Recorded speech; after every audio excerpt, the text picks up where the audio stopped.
आखिरकार आम आदमी पार्टी के कन्वीनर और दिल्ली के मुख्यमंत्री अरविंद केजरीवाल गिरफ्तार हो ही गए। 6 महीने की लुका छुपी के बाद ईडी ने केजरीवाल को गिरफ्तार करने का फैसला कर लिया है। एक ऐसे मौके पर जब मॉडल कोड ऑफ कंडक्ट लागू हो चुका है, चुनाव का बिगुल बज गया है, किसी मुख्यमंत्री की गिरफ्तारी का देश के इतिहास का ये पहला वाकया है। अरविंद केजरीवाल गिरफ्तार क्यों किए गए हैं, इसके बारे में रात से अब तक बहुत सारे तबसरे हैं, बहुत सारी बातें सामने आई हैं। लेकिन जो परसेप्शन बन रहा है वो ये है कि इंडिया अलायंस के साथ जिसने भी मुआहदा किया है वो समझाने के बावजूद भी उससे अलग होने की बात नहीं कर रहा है, तो आखिर वो जेल की सलाखों के पीछे डाला जा रहा है। इससे पहले हेमंत सोरेन का मामला सामने आया, जो झारखंड के मुख्यमंत्री थे, आज वो जेल में हैं। और अब केजरीवाल से कितना भी इख्तलाफ करिए, लेकिन केजरीवाल के बारे में ये बात तो तय है कि उस शख्स के अंदर बसात पलटने का मादा है, इशूज का रुख बदलने की सलाहियत है और पूरा परसेप्शन बदलने का अगर हुनर किसी के पास है इस समय, अपोजिशन लीडर अगर कोई है तो वो अरविंद केजरीवाल है। अभी जैसे सीए का मामला आया था, केजरीवाल ने ऐसा परसेप्शन क्रिएट किया कि खुद अमित शाह जी को मैदान में उतरकर उसको काउंटर करना पड़ा।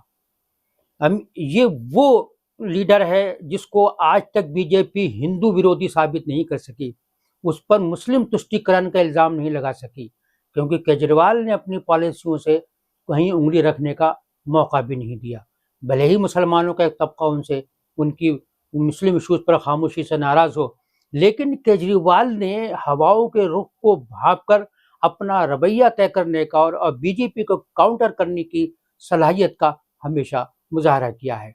कहा यह जा रहा है कि बीजेपी को ये डर था, अगर केजरीवाल मैदान में रहते हैं तो फिर उत्तर प्रदेश ही नहीं, मुल्क के दीगर हिस्सों में भी, पंजाब में, गुजरात में, महाराष्ट्र में उसका बहुत असर पड़ सकता है।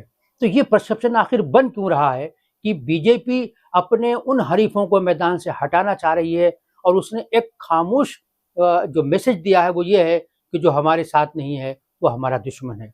कहा यह भी जा रहा है कि केजरीवाल को भी ये मशवरा दिया गया था कि आप इंडिया अलायंस का साथ न दें, उससे अलग हो जाएं, अलग इलेक्शन लड़िए, कोई परेशानी नहीं है, कोई भी किसी तरह का कोई मामला नहीं बनेगा। हेमंत सोरेन से भी ये कहा गया था। आखिर उन लोगों को क्या सजा इस बात की दी जा रही है कि वो कांग्रेस का हाथ पकड़ रहे हैं, कांग्रेस के साथ दे रहे हैं।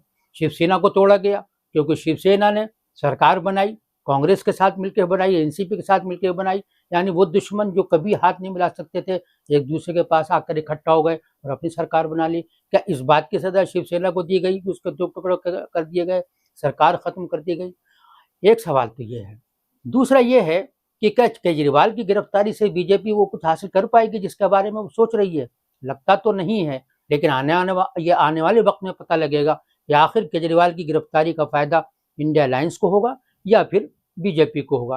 लेकिन सबसे अहम बात यह है कि इंडिया अलायंस को एक मौका और मिला है कि वो अपनी सफ़ों में इत्तेहाद पैदा करे और केजरीवाल की गिरफ्तारी के इशू को कितना वो पेश कर सकती है, कितना मैदान में उतरकर वो अपने इत्तेहाद का मुजाहरा कर सकते हैं, और कितना इस इशू के सहारे पूरे मुल्क में लोगों को ये पैगाम दे सकते हैं कि बीजेपी, जो कि वो कह रहे हैं कि बीजेपी इस मुल्क की जमहूरियत को तबाह करना चाहती है, इसने तमाम ऐसे इदारों को मलियामेट कर दिया है जो आईनी इदारे थे और उनके इख्तियारात को छीन लिया गया है। अब एक अदलिया रह गई है। अदलिया क्या करती है इस मामले में?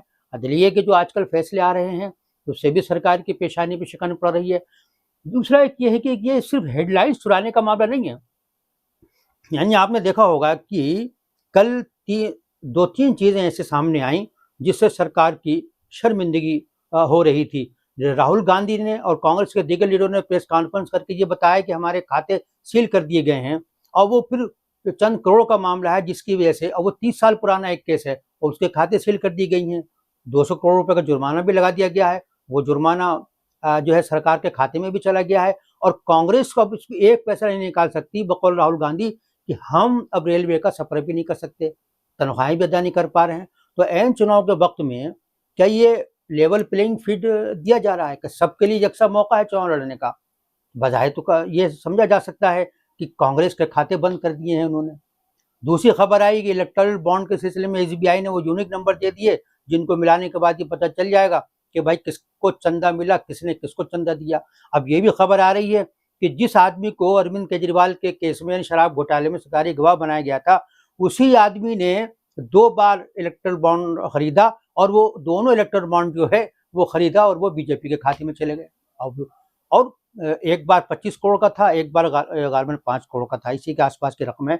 ये खरीदा गया बॉन्ड, उसकी गिरफ्तारी के बाद फिर उसकी जमानत हुई, वो बॉन्ड खरीदे गए, फिर वो बीजेपी के खाते में चले गए। तो सवाल ये पैदा होता है कि जो आदमी शराब घोटाले का मुलजिम है और उसको सरकारी गवाह बना लिया गया है, तो क्या उससे इलेक्टोरल बॉन्ड का पैसा लेना जायज़ हो गया है? कहीं ना कहीं कुछ तो गड़बड़ लगती है। अब जैसा कि मैंने पहले कहा कि अपोजिशन में ताकत है कि वो इस इशू को कैश कराए, खुद को इकट्ठा करे, पूरे मुल्क में एक मैसेज दे। इसलिए कि अगला नंबर किसका आ सकता है इसके बारे में कुछ कहना मुश्किल है। क्या वो तेजस्वी होंगे, क्या वो अखिलेश यादव होंगे, क्या वो राहुल गांधी होंगे? क्योंकि नंबर तो इन सब का भी आना है, आज आए या कल आए, सब हैं, सब टारगेट पर हैं। वो लोग जो ये परसेप्शन बन गया है कि वो लोग जो बीजेपी के चुनाव जीतने में खतरा बन सकते हैं और जो उनके रास्ते में रुकावट बन सकते हैं, उसमें ये 2-3 लोग हैं। शिवसेना महाराष्ट्र में, यानी महाराष्ट्र में इसको चैलेंज है, बिहार में उसको चैलेंज है, यूपी में उसको चैलेंज है। तो सवाल ये, तो क्या इस चैलेंज को का मुकाबला जेल में डाल के बीजेपी करेगी? वो हर कीमत पर चुनाव जीतना चाहती है। वो कोई भी दांव आजमा कर किसी भी कीमत पर जो उसने 400 पार का आंकड़ा दिया है उसको हासिल करने के लिए वो सब कुछ करेगा, सब कुछ करेगा वो बीजेपी का जो जो लीडरशिप है।